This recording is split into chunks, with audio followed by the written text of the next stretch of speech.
Hi there, good morning to you. You're welcome to Newsroom here on GHOne TV. I am Lily Mohammed. Coming up in the next 60 minutes, University Teachers Association of Ghana slams President Mahama's response on declaring a state of emergency over Galamsey, insisting government's handling of the menace has been poor so far.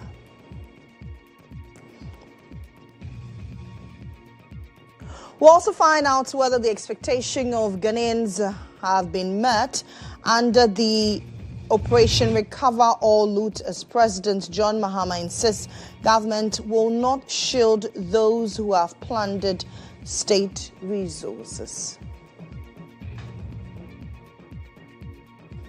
In business, commercial transport operators issue 1-week ultimatum to spare parts dealers nationwide to reduce what they describe as unreasonably high prices. Later, we remember the life of celebrated Ghanaian actress Williams 20 years after her tragic passing. And then on the international front, shooters still at large after Trump ally and activist Charlie Kirk murdered on Utah campus.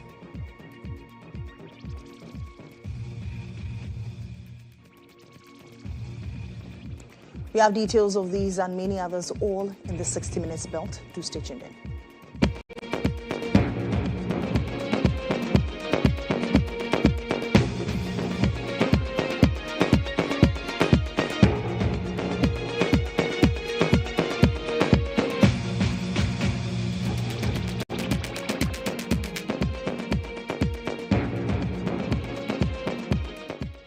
We begin with government's fight against Galamsey, as President John Dramani Mahama has ruled out an immediate declaration of a state of emergency on the fight against illegal mining. At Wednesday's media encounter, EIB Network's Joshua Kojo Mensah asked the president why he is yet to declare a state of emergency despite growing calls from environmentalists. In response, President Mahama acknowledged the growing public calls for tougher action, but maintained that existing laws already provide sufficient powers for enforcement agencies to protect the country's forest reserves. He added that while a state of emergency could be considered in the future if necessary, for now, his government will continue to rely on the current legal framework. You personally are telling us that indeed steps have been taken to repeal LI 2462. But then I want to find out from you, the pro-environmentalist groups and then civil society, they want this declaration of a state of emergency. Where's the difficulty in declaring that state of emergency? Thank you. I've been reluctant to implement a state of emergency in the Galamsey fight because we've not exhausted the powers we even have without a state of emergency. We have the opportunity to arrest anybody, to confiscate any such thing. There are laws for forest protection and all that give us enough powers to be able to act. Implementing a state of emergency might sound nice, but it should be the last extreme, the last resort. So for now, let's exercise all the powers we have. And if it becomes necessary for a state of emergency, then we'll look at it. It means we have to go to Parliament. The president can't just declare a state of emergency without, going to Parliament, because there's a limit to how long you can maintain that state of emergency. And so I believe that we still have leverage to continue to fight Galamsey without necessarily implementing a state of emergency. It means that we have to delineate the areas where the state of emergency is operational. And if you look at the area where Galamsey is taking place, it covers several districts of our country. And so we would do it if it becomes necessary. But for now, I think that we've given the security services enough powers to be able to deal with people who are found to be involved in Galamsey. Of Ghana has expressed dissatisfaction with President Mahama's response on whether or not he will declare a state of emergency in the fight against illegal mining. UTAG had earlier been vocal about the president's handling of illegal mining so far. Speaking on GH today, the national president of UTAG, Professor Mahmoud Akadugu, said the president could have given a better response. time is of essence. And some of these actions and interventions are time-bound. For example, like the repeal of the LI 2642. What prevented them from doing it the first time? You see, you can take the same action and not get the desired results because you miss the timeline. So if you miss the timeline, you just take the box and nothing will be obtained by way of significant impact. So the signal that the repeal of that LI would have had when they were supposed to do it, we were not able to get that again because the time has passed. The same thing with state of emergency. If you don't declare it at the right time, you come and declare it later, like carrying when you are supposed to go to the hospital for a checkup or for something, and you don't go, and then you collapse, and they now carry you in the stretcher and go. The treatment is going to be the same. So if you don't go at the right time, you will not get the right treatment. And so we wait until such a time that you now come and declare a state of emergency. It will be useless because you will not be able to get the damage being done is irreversible. It's a matter of being able to deploy your arsenal at the right time to get the maximum impact possible. So we are not just interested in about the fact that declare state of emergency. We know that there is a timing factor in this, and when you time it well, then you are able to nip the whole thing in the bud. Time it well, you come and declare it, and then you are not able to get the right results. And that is the point we are making. Aula Sewa is coordinator for Eco-Conscious Citizens, and she joins me via Zoom. Aula, thank you very much for joining me. Good morning to you. President Mahama last night said that a state of emergency is the last resort. You, for the last time I recall, have always hammered on declaration of a state of emergency. President Mahama says it is not necessary at this time. What are your thoughts? Well, good afternoon. Thank you for having me. Good afternoon to you and your listeners. This is all very interesting. In opposition, the NDC stalwarts were lining up to ask for a state of emergency to be declared. What has changed? If anything, things have gone from bad to worse. Things have gone from bad to worse. And the president says that there are other tools that can be used. So what are we waiting for to use them? I think the UTAG president put it extremely well. We don't want to wait till it is too late. The window of opportunity is closing. I'm not quite sure how one can put it any more clearer. The fact of the matter is that there's ongoing ecocide. CAF has now told us that the number of kidney disease related cases has gone up fourfold, 4 times. We know that we are being poisoned. Water is life. 60% of our water bodies have been poisoned. Our forest reserves are being decimated. Our farmlands are being polluted. Water is life. Water is life. If we don't nip it in the bud, it will be too late. The window of opportunity is closing. So one needs to ask the president, if there are other tools to be used, what on earth are we waiting for to use them?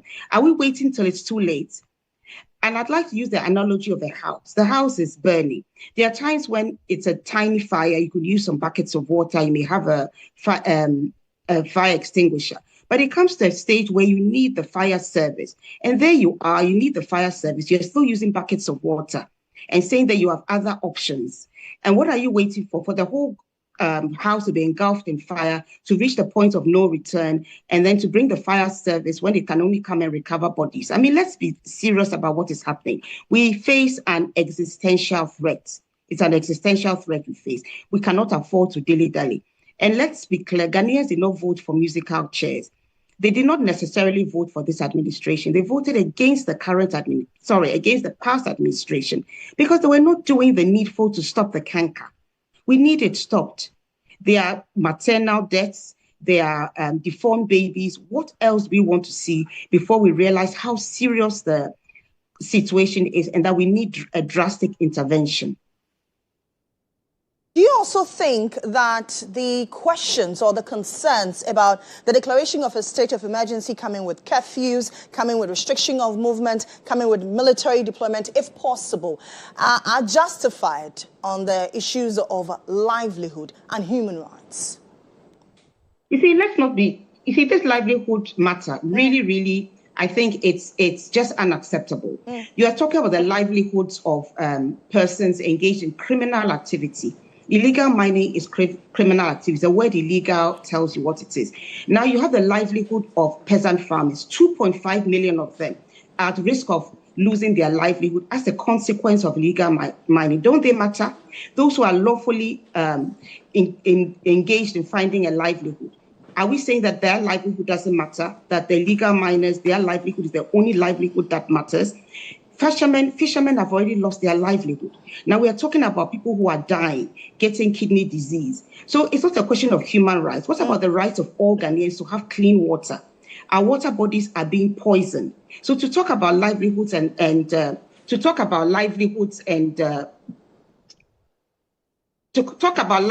one doesn't seem to understand what is going on. We need to look at the human rights of all Ghanaians who have right to clean drinking water. What is happening to that right? Now, President Mahama maintained that existing laws provide sufficient powers to tackle the illegal mining menace. Is it enough? You see, if he believes they exist, what are we doing? Why are we not using those measures? You see, we just seem to be evading the need to declare a targeted state of emergency. When it came to COVID, people's movements were restricted, and we all understood that that was in the best interest of Ghanaians. We didn't want COVID to spread. There were all sorts of restrictions. Ghanaians love the dead more than the living. Even with funerals, sometimes you couldn't hold funerals. There was a limit to the number of people who could attend because we're thinking of the greater good. Every single life mattered. What has changed? We've come to illegal mining. People are killing people. You know, we are being poisoned. Do we not understand the seriousness of the situation? So we can tell that we are being poisoned. Our water bodies are being decimated. There have been maternal deaths. What else is needed? Do we want all Ghanaians to be dropping dead before we employ those other means at our disposal? The IGP had a task force. It's been disbanded. Hannah Bissue was doing what she could. We no longer hear about anything. And right now, all that is happening is that the illegal miners, in a sense, have been told that carry on. You can carry on with your criminal activity because we don't have livelihoods for you. And some of them have a livelihood. Some of them are farmers. Some of them have a job. But what livelihood will give you the kind of money that you get from illegal mining? Let's be absolutely clear. Some of them have livelihoods, but they have left those livelihoods and have gone to this illegal criminal activity because it brings you more returns. It will give you far more than any 9-to-5 job will give you. But the president says, I cannot declare a state of emergency as we speak. If not a state of emergency, then what? That's what we are saying. When they were in opposition, they were lining up to ask the past administration to declare a state of emergency. Was it hypocrisy, or was it that now that they've come to power, they've seen that it's not as simple as that? The Constitution allows for a state of emergency. You consult with the Council of State, you declare one, and then you have 7 days to go to Parliament for Parliament to determine how long it can be. And you have a majority in Parliament, so it can easily be passed. And the opposition will find it very difficult to say no when Ghanaians are saying we are tired of being poisoned. So in effect, I would like you want nothing else aside a declaration of a state of emergency. I'm sorry, I didn't hear the question. I'm asking, you want nothing else aside a declaration of a state of emergency? Of course not. You know, we're not wedded to a targeted state of emergency. All we want is for this canker to be dealt with. Right. So if it's not a state of emergency, but you have other things you can do, all we are saying is that stop this canker. It has gone on for too long. We don't want every Ghanaian to drop dead. So if you say you have other tools, use those tools. You've been in power since January. We're in September. What is stopping you from doing so? That's all we are saying. Very well. All we don't want, we are not wedded to state of emergency. We want, at the end of the day, an end to the poisoning of Ghanaians. We want an end to the canker, an end to the ecocide. So if you know you can do it, do it. What are you waiting for? Now that you mentioned how long President Mahama has been in power for, 9 months on, how would you rate him, owing or gleaning from comments made under the past administration? You see, I would just say that we are disappointed. We are disappointed because the promises that were made, yes, the promises about e-levy have been, and betting tax have been have been, what shall I say? He's honored those promises. But I would rather have e-levy than be poisoned. Okay. Most people I know would rather have e-levy to be poisoned. We promised us that you would repeal LI 2462. It's now that we are being told it's going to be laid before Parliament. That was a low-hanging fruit. That could have been done within the first month of coming to power. So it seems as if until Ghanaians push, then you throw something. We are saying that, yes, you've done a good job with the economy. But what's the point of 1 cedi to $1 when we are all dying? We're all being poisoned. What is the point of a 24-hour economy when your workforce is in hospital? What will be the point of it? Right. So the fundamental thing is health. Let's deal with the ongoing ecocide. Okay, thank you very much. That's Awula Sewa. She's coordinator for Eco-Conscious Citizens. Now, the member of the NDC communications team, Hamza Sonyene, says government remains committed to tackling the Galamsey menace despite concerns about the slow pace of the fight. He argues that an outright declaration of a state of emergency would obscure the powerful financiers driving the illegal mining business. If you look at our activities in opposition, we've always known, because of the promises His Excellency President Mahama made, that it was going to be extremely difficult for us to start our fight against Galamsey with an announcement of a state of emergency. Remember that one of the cardinal promises he made was to the effect that those we find in the pits are not really the perpetrators of that dastardly act, but they are financiers who we may not find in the field. And so any government that is committed to fighting the menace of illegal mining must focus on these financiers, discovering them and subjecting them to the penal code of this country. And you know that an outright declaration of a state of emergency would have obscured many of these big players behind the industry. But the fact that we are rolling out policies like the Blue Water Guards, we have intensified operations at these forest reserves. We have also strengthened stakeholder engagements with traditional rulers. And at the back of that, government's commitment has been seen to be quite, at least, progressive.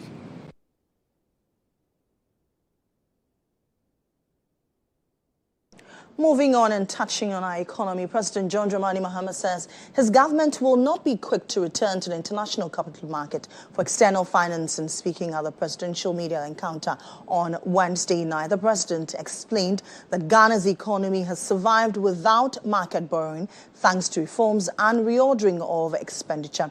He added that government will continue to channel funds into priority areas, cut down on wasteful interventions, and allow the economy to consolidate before considering external financing. I understand that public accountability and the recovery of looted state resources are at the top of your expectations from my government. And let me assure you, my fellow citizens, that we've not wavered in our commitment for even a moment. Neither have we been complacent. What you are witnessing is not inaction. It is our steadfast adherence to due diligence, due process, and fairness in the pursuit of justice. Yes, our insistence on doing things the right way may afford those who were quite happy with the outcomes of the reforms that we have been implementing in the economy. And we have survived without going to the capital markets. We've survived without borrowing. Who could have thought some years ago that Ghana's economy could be run without going to the external market to borrow? And yet, we've survived. And so we shouldn't be in a hurry to go back to the capital market. All we've done is to reorder our expenditure and push funds to areas that are of priority. And so that's all we've done.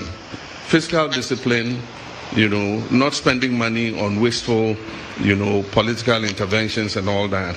And that is already showing the successes in the market. I mean, we've gone from negative 3.4% on the primary balance to positive 1.1 as at now. And by the end of the year, we'll achieve the target. I'm sure we'll overachieve the target of positive 1.5. And so it's all about discipline in expenditure.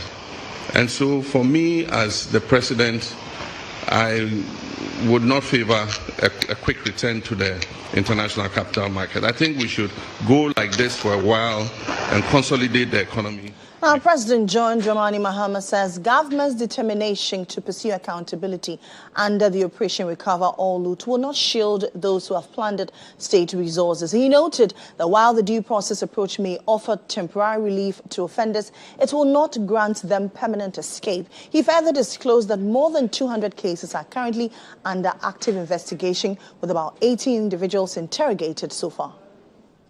That public accountability and the recovery of looted state resources are at the top of your expectations from my government. And let me assure you, my fellow citizens, that we've not wavered in our commitment for even a moment. Neither have we been complacent. What you are witnessing is not inaction. It is our steadfast adherence to due diligence, due process, and fairness in the pursuit of justice. Yes, our insistence on doing things the right way may afford those who have looted this country some temporary relief. But let me be clear, it will not grant them permanent escape. Across multiple fronts, active pursuits and prosecutions are well underway under the Operation Recover All the Loot. Over 200 cases are under active investigation, with about 80 people interrogated so far. Several prosecutions have begun, progressing steadily. And Vitus Azim is an anti-graft campaigner, and he joins me via phone. Mr. Azim, good morning to you. Yeah, good morning. I trust you're doing well. Yes, I'm fine. Great to have you. Now, one of the things that this administration was very vocal about, aside the 24-hour economy policy during the 2024 election campaign season, was Operation Recover All Loot. Yesterday, when the president met the press, he stated that they are not quick to prosecute people and that due process will be followed. Ghanaians have been highly expectant. Your thoughts? Well, I think that his response shows that he's following what he promised Ghanaians. And even before he assumed office, before he was sworn in on January 7th, he already set up this group, the Order Committee, that gathered information about allegations of loot and submitted it to him when he assumed office. So that is something that was in line with his promise. The issue is that it raised a lot of expectations from Ghanaians.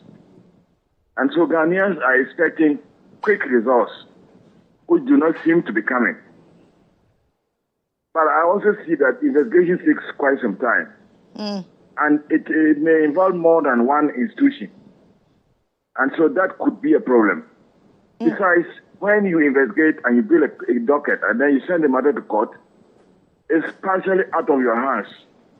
Although it will depend on how you can present your case, it's now up to the judiciary to take the final decision and determining the pace as well. So yes, we may not be happy, we may not think that it is enough, but there's some action taking place. The other side of it is that we are on the legal, lawyers and judges are on the legal vacation. I think from July to October. And so that has also caused some delays in some of these cases. And so I think that's the situation. Now, the president, in his response, also outlined a repay or prosecute stance. Doesn't it serve as a means of escaping accountability by public officials? Well, I think the Attorney General explained this to Ghanaians, although some of us were not too happy with the explanation. Depending on the seriousness of the crime involved, it may be okay, it may be better and safer to take back monies that have been wrongly taken than to proceed to court when you are not sure that you win the case. But there are certain cases that are very highly criminal, and those are the ones that we probably need to seriously pursue in the courts. And I think that the Attorney General and his staff are in a better position to know which cases to negotiate or which cases to continue to proceed to court for prosecution. But for these cases, we need it must be a continuous process, not just involving officers of the past government, but also taking on board any new cases that will come up with appointees of this government. That will show the actual commitment of the government in the fight against corruption and loot. He also assured that no individual will be allowed to interfere in oral cases. The General Secretary of the party, the NDC, has also had cause to caution party lawyers from interfering. Is this realistic? That is a worry. Because sometimes allegations have some basis, although you might not be able to prove them in court. So I think that the president should invite Mr. C.C. Kote for a meeting to provide details of what he was talking about. That will help the president to take appropriate action. And that's why I said that it will involve a continuous, fighting corruption is a continuous process, and that it must involve all people, whether you are in the government or outside the government. Once you are accused of corruption, there should be some investigation and appropriate action taken against you. If found guilty. Mr. Azim, thank you very much, as always, for speaking to us. That's Marcus Azim. He's an anti-graft campaigner. Now, yesterday at the presidential media encounter, EIB Network stole the spotlight with our standing questions. Now, one of the questions was on housing, and in response, President Mahama revealed that there are plans to tackle the long-standing issue of rent control by expanding housing nationwide. He said the government is collaborating with organized labor associations to create revolving funds that will subsidize housing for workers. This was in response to a question asked by our very own Bernice Abu-Baidoo Lanza. In your speech, you mentioned that you are committed to resetting institutions. But there are many Ghanaians watching us tonight who are either on the verge of homelessness or are struggling to get money to rent. Not because they don't have money, but because we are not sticking to our rent laws. I just want to ask when your reset agenda will reach the housing sector, particularly for the State Housing Company Limited in putting up real affordable homes for many Ghanaians, and the Rent Control Department in protecting vulnerable Ghanaians. Thank you very much. Very good question on rent and homelessness, and I'm happy to give you the microphone to ask it. The biggest expenditure in any Ghanaian's budget is rent. And even though we have laws, enforcing them has been difficult. The rent law says that a landlord cannot charge more than 6 months. But the problem in enforcing the law is the connivance of the tenant and the landlord. The tenant won't come and report that they are charging him 1 year's rent advance because he wants the room. And so that has been the problem. And the problem is because our population is growing beyond our housing capacity. So the competition for accommodation and housing is very strong. And that is why we must expand our housing coverage. And I remember in our manifesto, we have a pledge to expand housing. And in the next budget, we're going to make provision for that. I've already had a discussion with some of the associations, the organized labor associations. Some of them have funds that are sitting in their accounts. And they have members who want houses. So what I've said is governments will match their funds. And so if they give 1 billion cedis, we will give 1 billion cedis. And then one of the banks, Republic Bank, has said that they are willing to also match with 1 billion cedis. So if we get a 3 billion cedi fund, we can start building houses in all the districts. And as people pay their down payments, it will go back into the fund and it will become a revolving fund. And governments can give it to people.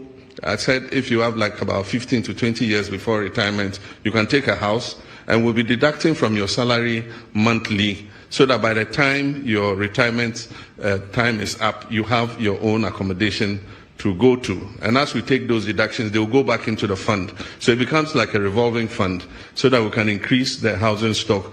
But the Minister of Finance will talk about that when he reads the budget in November.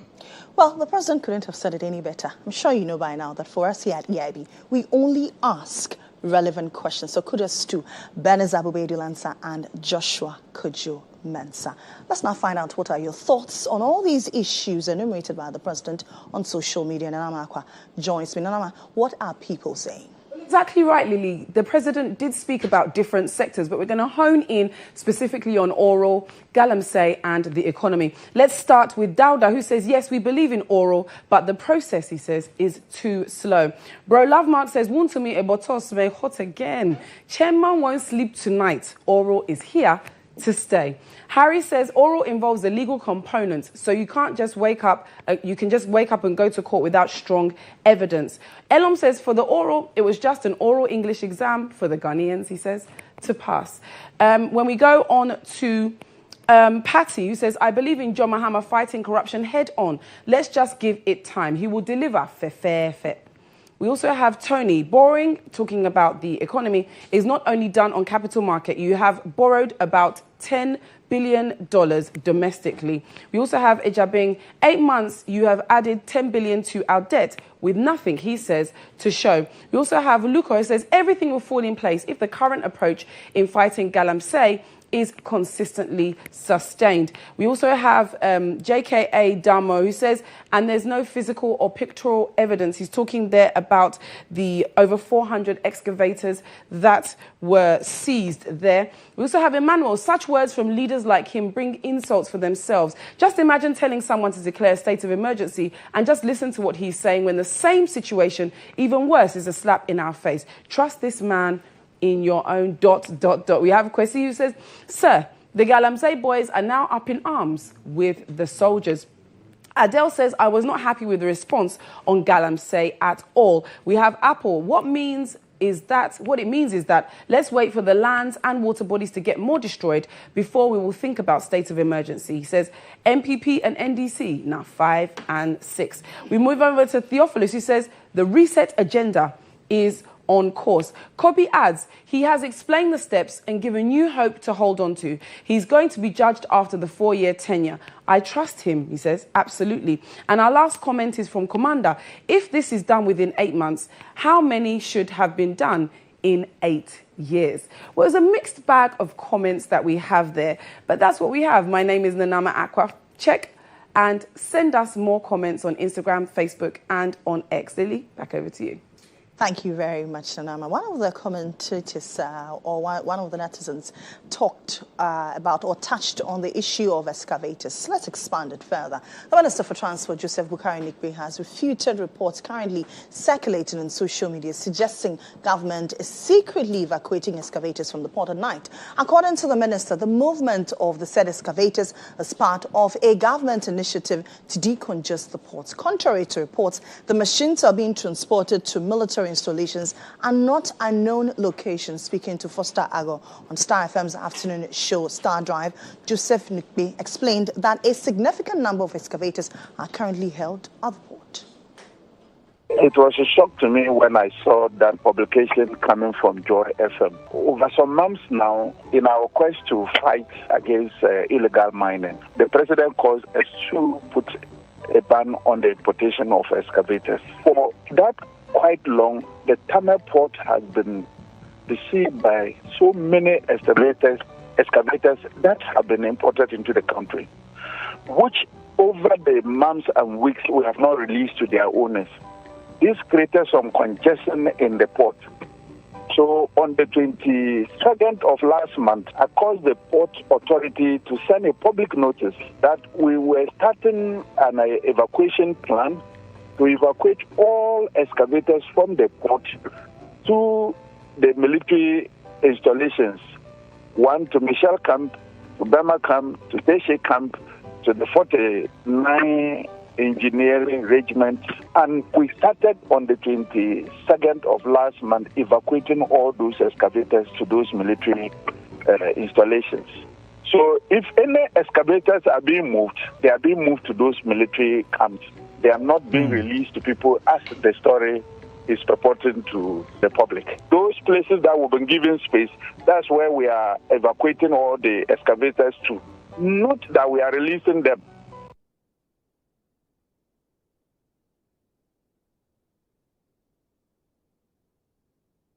And now to health infrastructure, where Kwabena Mintah-Kando, the Minister for Health, has cautioned management of the GHOne Municipal Hospital at Ofanko against poor maintenance of hospital equipment. Last month, during an unannounced visit to the facility, the health minister was met with the absence of the medical director and other managers. Instead, patients were left unattended. The staff defended themselves, saying it was due to the lack of equipment, especially at the laboratory, as most of the machines had broken down.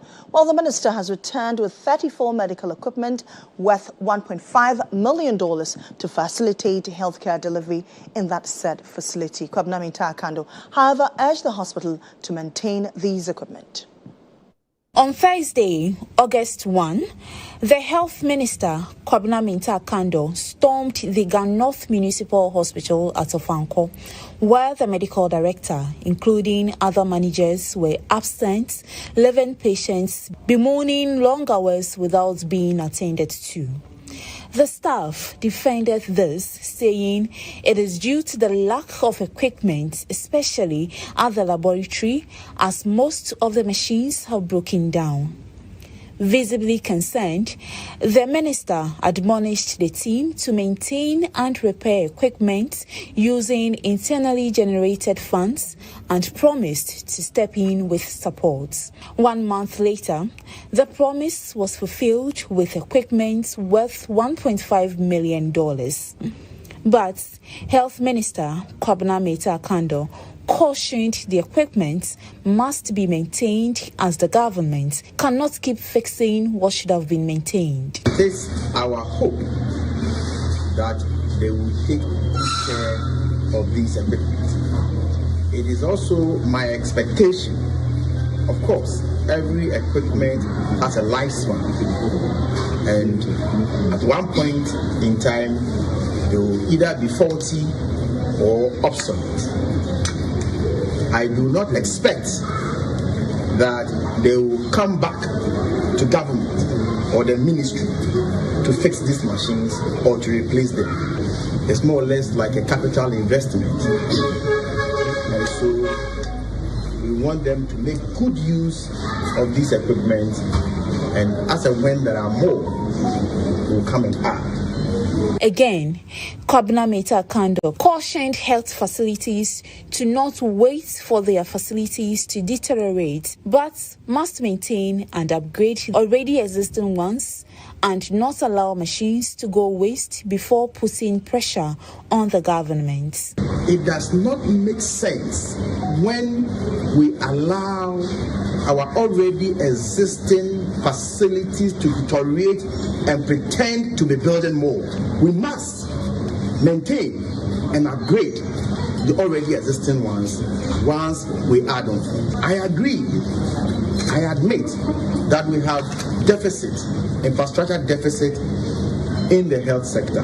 We must attempt to add more, but once we are adding more, we must retool the already existing ones. Receiving the equipment, medical superintendent of the hospital, Dr. Victor Caesar, assured the minister that the facility would put the machines to good use. This is going to go a very long way to solve the logistical challenges that we have at this facility. One of the things that we've been craving, in fact, we've been running around looking for was an anesthesia machine. So for us, the first thing we looked out for is an anesthesia machine. We're so happy that it has come. So Minister, Honorable Minister, we say we are grateful for this gesture, and we'll put them to good. For us, maintenance is one of our core priorities. The donation includes incubators, anesthesia machines, monitors, and oxygen concentrators. Now, the Chief Scientific Officer of the Ghana Standards Authority, Maxwell Kugbe, is urging students to play an active role in the fight against lead and mercury pollution. He cautions that young people are the most vulnerable, with exposure threatening their IQ, health and future potential. His remarks came during the signing of a Memorandum of Understanding between Pure Earth Ghana and the All African Students' Union in Accra. For many young people, the dangers of lead and mercury pollution often go unnoticed until it begins to affect their learning, health, and future. A new partnership between Pure F Ghana and the All African Students Union aims to change that. The agreement will empower students across Africa to take the lead in awareness and advocacy, protecting themselves and their communities from these silent poisons. Country Director for Pure F Ghana, Dr. Esmond Kwanta, welcomed the partnership, describing it as a crucial step in safeguarding both students and the nation's future. We are looking at a body of over 170 million students and working with their leadership to raise awareness about the menace of lead and mercury poisoning, pollution and poisoning on the continent would drive a lot of attention. This will be discussed in various fora. They already have partnership with African Union and some other regional bodies, so this will become a center stage. Our mandate is that the message of lead pollution and poisoning, and of course mercury poisoning, and the impact of these heavy metals, should go across the continent. People need to know. This is a silent killer. It's affecting everyone. They need to also know what we're doing to address it. The Environmental Protection Agency also threw its weight behind the initiative.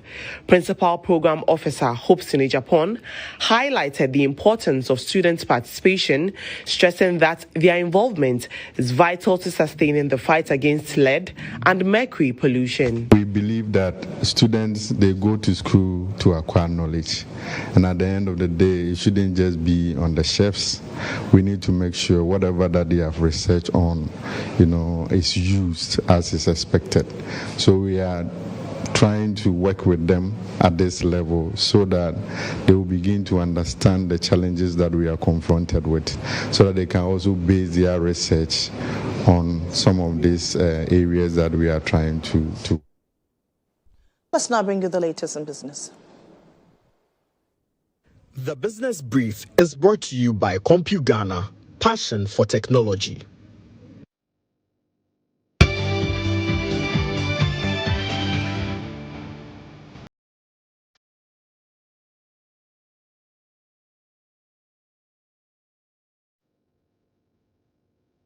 In business news this afternoon, President John Dramani Mahama has addressed concerns about the rapid depreciation of the cedi in recent times. He explained that while the Bank of Ghana had earlier intervened in the forex market, it is now withdrawn, allowing the cedi to make adjustments. He assured that any depreciation in the currency's value will be kept within a margin of about 5% per annum. Rise in the value of the cedi. We recognize a very steep appreciation in the value of the cedi in response to the reforms that we were carrying out. And for those of you who listened to me, there was one occasion where I said, people were asking whether it will go below 10. And I said, it is dropping, but it will find its true value. It was undervalued at 16, and it probably is overvalued at 10. But somewhere between there, we have the real value of the cedi. And so I believe that it is about stopping rapid depreciation of the currency. Almost every currency would realize either depreciation or appreciation in the course of a year. But when you have steep depreciation of about, like we had in 2024, 25% depreciation in the currency in the first half of the year, it makes planning difficult. And so, yes, Bank of Ghana has been intervening in the forex market, but they've withdrawn. And what happened was that because of the rapid appreciation in the value of the cedi, we saw an exponential increase in imports, because then people could buy cheaper dollars, and so they could import more, which is a natural economic phenomenon. But on the other side, exporters are not happy because they get less cedis for what they export. And so every country tries to find out a balance where exporters are able to do good business and importers are not overburdened by high forex rates. Where that lies, I don't know. I'm not a central bank. But the CD is making an adjustment, and I believe that it will settle at a certain rate, and we will make sure that any depreciation that occurs in the value of the CD is within a margin of about 5% per annum. That is what we target. Now, banking consultant Dr. Richmond Etuahin, in response to President Mahama's statement, said even if the central bank stops intervening, it must still maintain regulatory oversight. He spoke to my colleague Nadi Tete on the Morning Star. Currently, I'm told the balance is about 11 billion. Fine. If we can get cocoa 4 billion in, as the governor said sometime, and the remittances, we can even get small inside, and the gold people can get another 2 billion. Are you saying that we are building reserves for reserve's sake? You build a reserve to 18 billion, and you see it continue to depreciate. No, because in America, they don't intervene. In Germany, they don't intervene. No, they don't intervene. UK, they don't intervene. But you do it gradually, that you don't just exit straight away. From where we are coming, if you exit, the speculative ideas will come in. So I would urge them not to say that we got out of it. If they got out, they were going to experience the ceiling to a $16, cities to $16. We need to intervene. I don't think building reserves for World Bank to come and tell us that Ghana has built a reserve of 11 billion or the Fitch. I mean, the impulse of it is that when the city depreciates, we import inflation because we are an imported-oriented country. But so if you cannot go in gradually and stop it, and you want to say you exit, you're going to experience cities, you're going to have a level that you have never seen before because they haven't stopped importing, but we are not exporting. And so I will urge the president and the finance minister exiting straight away because you did 4 billion beginning of the year. Now, commercial transport operators have issued a one-week ultimatum to spare parts dealers nationwide to reduce what they describe as unreasonable high prices. In a statement cited by GHOne Business from the GPRT of TUC and commercial transport operators,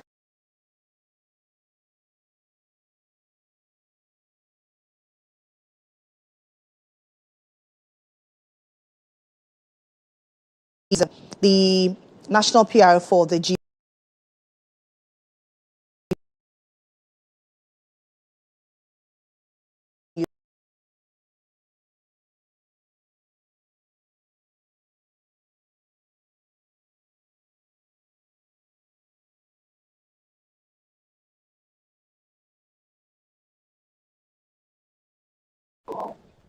One of the efforts we put in as professional drivers was to reduce lorry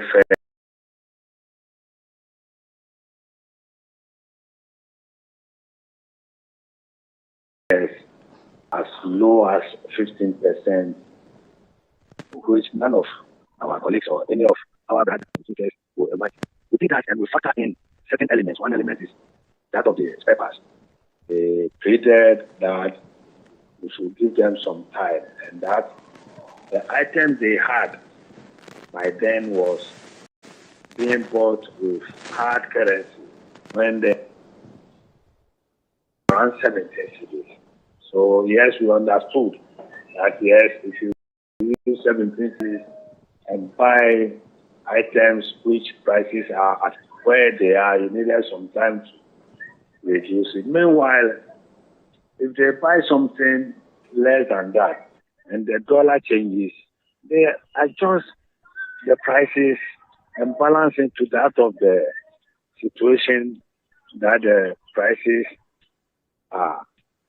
So we understood and waited for some time. But it looks like they've never done anything to that. Meanwhile, we thought it wise that when we reduce lorry fares by 10% and await that of the spare parts and other components, immediately they also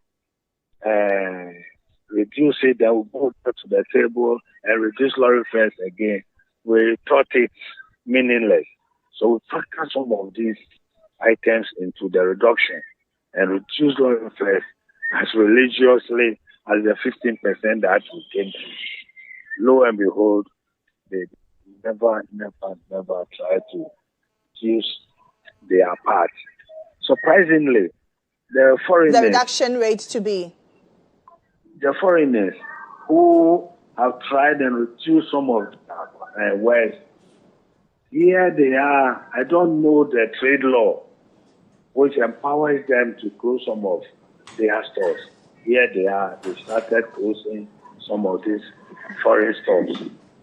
We knew it was part of the trade laws, which empowered them to close. But here they are. These are the foreigners whom has tried and reduced some of their wares for us. So we played with them. Okay. They should have a second look and look at. But how much reduction would you want them to peg it at? Well, we left that to them. Okay. Yeah, but you just want a reduction, whether 1% or 2%. You just want a reduction. Well, we left that to them. Let them come out with some reasonable reduction. We embrace. They are our brothers, then we move forward. So we are still pleading with them that we are looking up to them for some reductions. All right. Alaji, thank you very much. That's Alaji Abasi Raimoro. He's a national PR of the Ghana Private Road Transport Union, the GPRTU. That's it for the business news. Up next is sports. The Business Brief was brought to you by CompuGhana, passion for technology.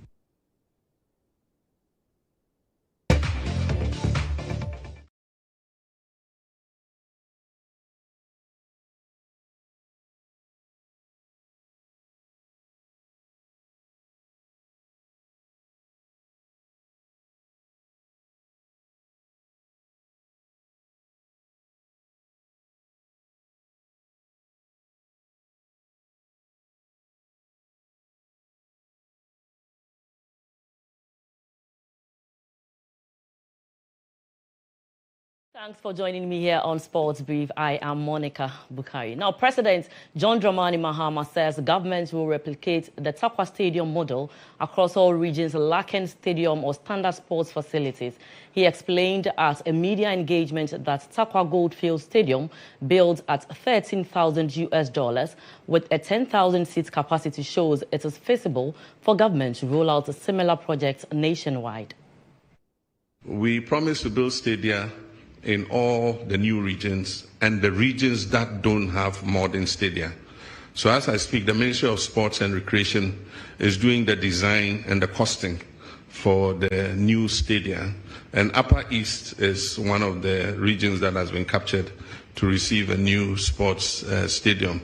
That also is under the big push. What we're doing is Takwa Goldfields built a stadium, a standard stadium, for their football activities. And I was surprised to learn it costs about $13 million.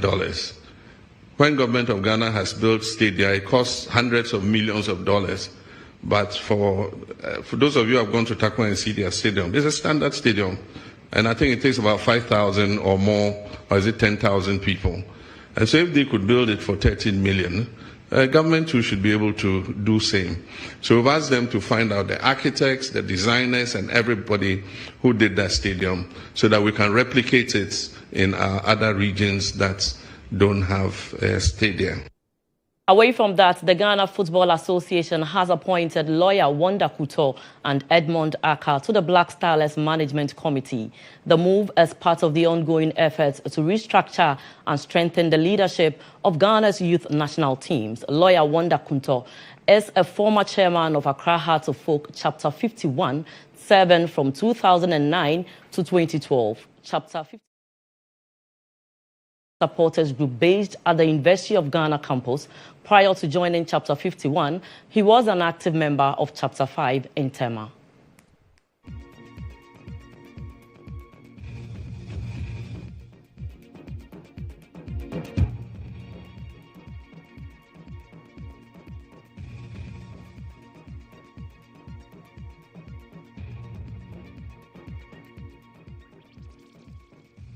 Now, Ghana is expected to join over 1,300 arm wrestlers from 92 countries for the 2025 World Arm Wrestling Championship in Albania, September 10th to 23rd, 2025.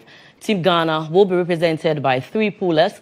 who will be competing in 3 categories. In the 60 kg men category, Daniel Aqua will wrestle with other pullers for a slot in the next round, while that of the women's category will see Mabel Yeboah competing in the 55 kg along with Blessed Abekanunu, who will also compete in the 60 kg category. The Golden Arms of Ghana will be hoping to climax this competition with medals after securing 55 medals at the recently concluded Arm Wrestling Championship in Abuja.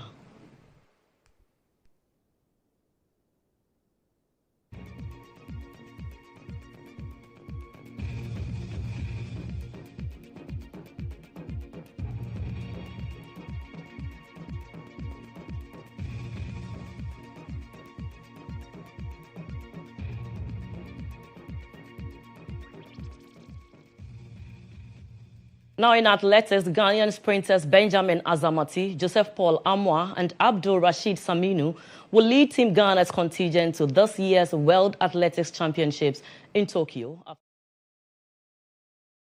Squad for the competition this month. Azamati will compete in the men's 100 meters alongside national 100 meters record holder Abdul Rashid Saminu, who will make his World Championships debut. Competing in his signature event 100 meters, Rashid has 7th fastest time in the world this year, breaking the national record with a 9.84 seconds in July. The 4x100 meters relay team will be spearheaded by Captain Joseph Paul Amwa, Benjamin Azamati, Abdul Rashid Saminu, Ibrahim Fusseini, Barnabas Ageh, and Mustafa Bokpen. Ibrahim Fusseini, aside the 4x100 relay, will also run 200 meters. The squad also includes Rose Amwenima-Yeboah, a national record holder, and the women's high jump, who is only the female athlete in the team. Competing the team is Alexa Mankwa, a national record holder in the 800 meters, who will first appeared at the World Championships in London 2017.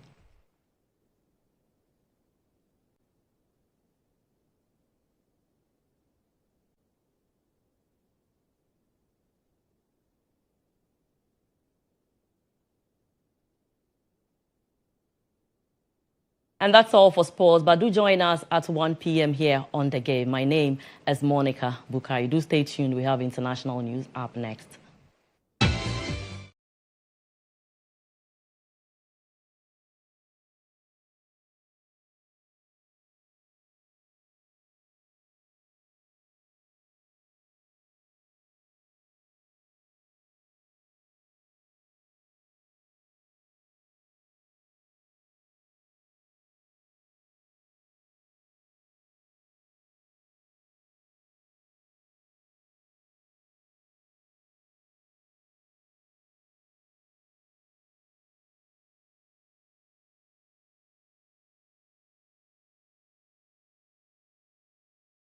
Who is believed to have fired once from a nearby roof. Charlie Kirk, a prominent conservative political activist and supporter of President Donald Trump, was fatally shot yesterday at an event at Utah Valley University.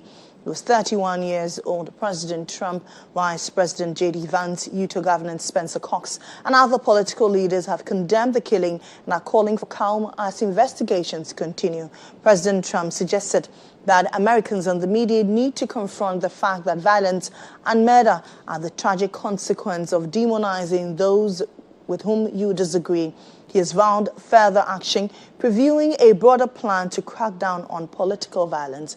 Investigators are appealing to the public for tips, photos, or video that could identify the suspect or trace their movements before and after the attack. The FBI, which is cooperating with local and state law enforcement partners in Utah, is urging anyone with information, photos, and videos of the murder to share files on an online form.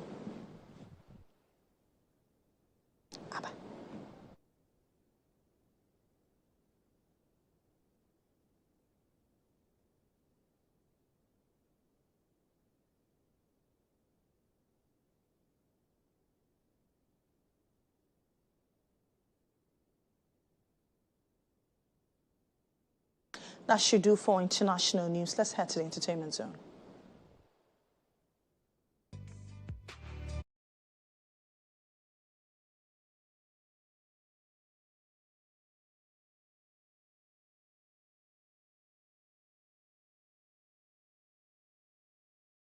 Since the tragic passing of one of Ghana's most beloved young talent, Susie Williams. Her sudden death in 2005 sent shockwaves through the country and brought a promising career to an abrupt end. Here's the news desk as we take a moment to remember the vibrant star who lit up our screens and whose legacy still resonates 2 decades on.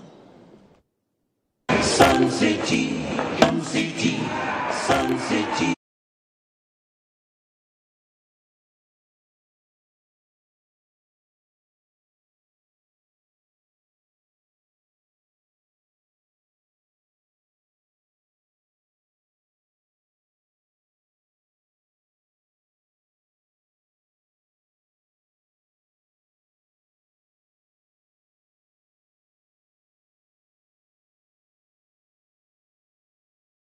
Days at Tema Secondary School, where her passion for acting and music first emerged. It was clear she was destined for greatness. She captured audiences with powerful roles in Bloody Mary, The Comforter, Together Forever, and the beloved TV series Sun City. Bold, fearless, and full of charisma, Susie quickly became a household name. The rabbits.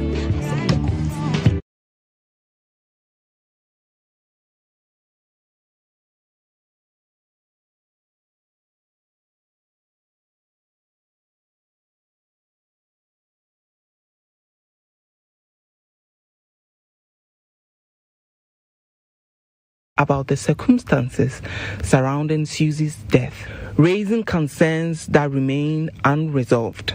Yet, beyond the mystery and sorrow, what endures is Susie's legacy, one of talent, promise, and an unforgettable screen presence. Her work continues to spark conversations about what might have been. 2 decades later, Susie Williams is remembered not just as a lost star, but as a symbol of youthful brilliance and enduring inspiration. Her light still shines in her films, in our memories, and in the hearts of those who continue to celebrate her life.